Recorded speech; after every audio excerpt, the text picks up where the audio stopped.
right, you have reached the end of the day, and we're going to read from The Sheep Peg. We're on chapter 6, so if you remember last time was when Babe saved the sheep from being taken by the sheep rustlers. All right, so we're going to start. It's on page 49, chapter 6. It's called The Good Pig.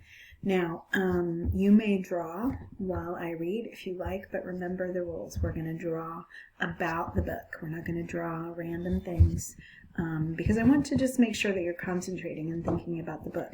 And for some of us, it helps us when we do something else like draw or do an activity while we're reading. But I still want it to be related to the story that we're reading. So you can draw a picture of Babe, you can draw a picture of the farm, you can draw what you're hearing me read. All right, so chapter 6, Good Pig. The very next morning, Farmer Hoggett decided that he would see if the pig would like to come when he went round the sheep with Fly. I'm daft, he thought, grinning to himself. He did not tell his wife. Seeing him walk down the yard, cook in hand, and hearing him call Fly, Babe was about to settle down for an after-breakfast nap when, to his surprise, he heard the farmer's voice again. "Come, Pig," said Farmer Hoggett, and to his surprise, the pig came. "I expect it's because of what you did yesterday," said Fly proudly, as they walked to heel together up the hill. "The boss must be very pleased with you, dear. You can watch me working." When they reached the lower gate, Farmer Hoggett opened it and left it open. "He's going to bring them down into the home paddock away from the lane," said Fly quickly. "You be quiet and keep out of the way." And she went to sit waiting by the farmer's right side.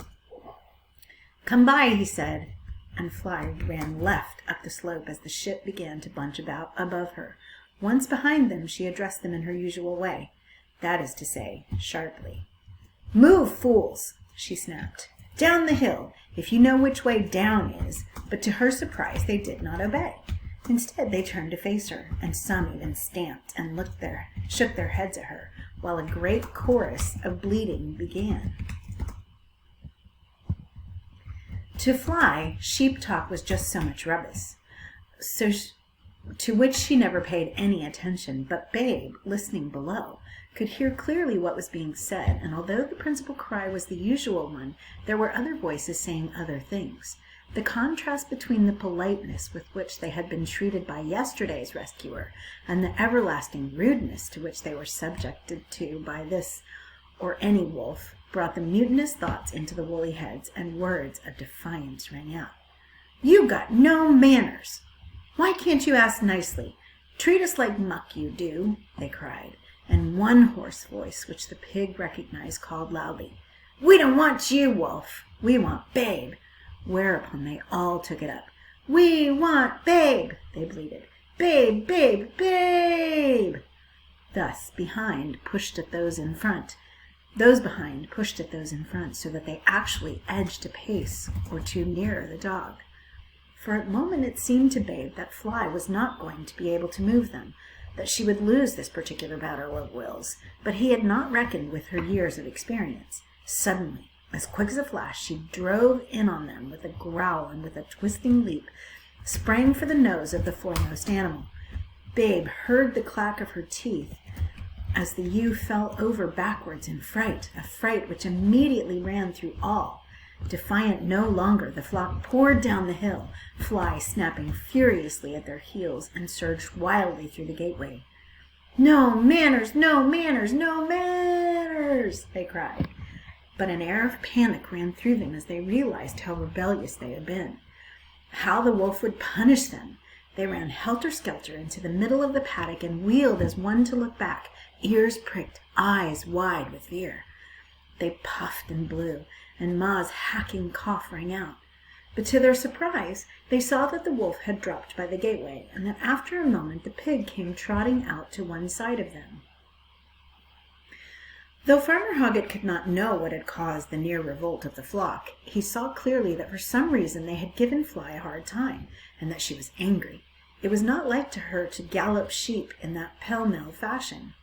"Steady," he said curtly, as she harried the rear guard, and then "down," and "stay," and shut the gate. Shepherding sweeted Farmer Hoggett, There was no waste of words in it. In the corner of the home paddock nearest the farm buildings was a smallish fence yard divided... Oh, look, here's a picture of them coming down the hill. They do look like they're all kind of running kind of haphazardly. Sorry, we'll go back. In the corner of the home paddock nearest to the farm buildings was a smallish fence yard divided into a number of pens and runways. Here the sheep would be brought at shearing time, or to pick out fat lambs for market, or to be treated for various troubles. Farmer Hoggett had heard the old ewe cough. He thought he would catch her up and give her another drench. He turned to give an order to Fly, lying flat and still behind him, and there, lying flat and still beside her, was the pig. "Stay, Fly," said Hoggett, and just for fun, "Come, Pig."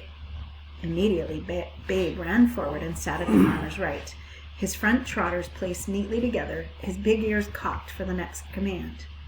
Strange thoughts began to stir in Farmer Hoggett's mind, and unconsciously he crossed his fingers.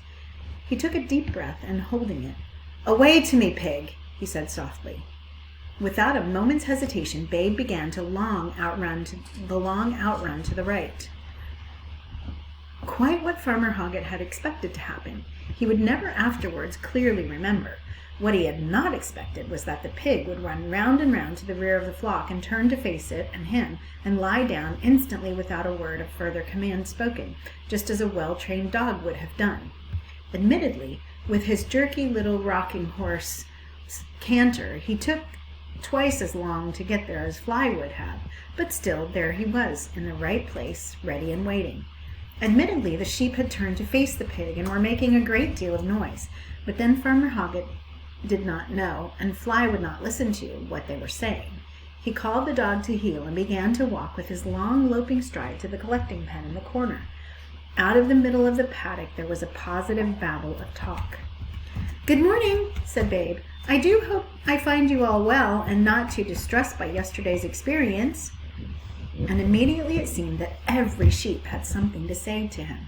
"Bless his heart," they cried, and "Dear little soul," and "Hello, Babe," and "Nice to see you again." And then there was a rasping cough and the sound of Ma's hoarse voice. "What's up, then, young'un?" she croaked. "What you be doing here instead of that wolf?"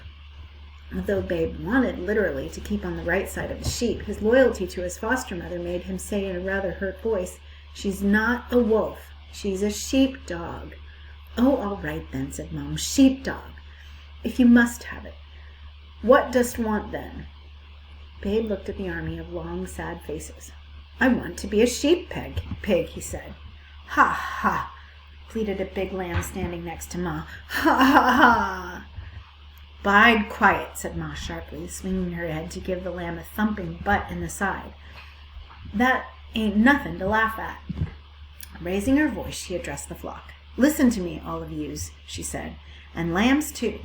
This young chap was kind to me, like I told you, when I were poorly, and I told him if he was to ask me to go somewhere or do something politely like he would, why, I'd be only too delighted. We ain't stupid, I told him. All we want to do is to be treated right, and we am as bright as the next beast, we are." "We are," chorused the flock. "We are, we are, we are." "Right then," said Mom. What shall us do, Babe?"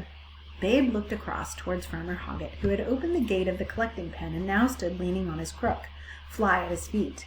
The pen was in the left bottom corner of the paddock, and so Babe expected, and at that moment got, the command, "Come by, Pig," to send him left and so behind the sheep, and thus turn them down towards the corner.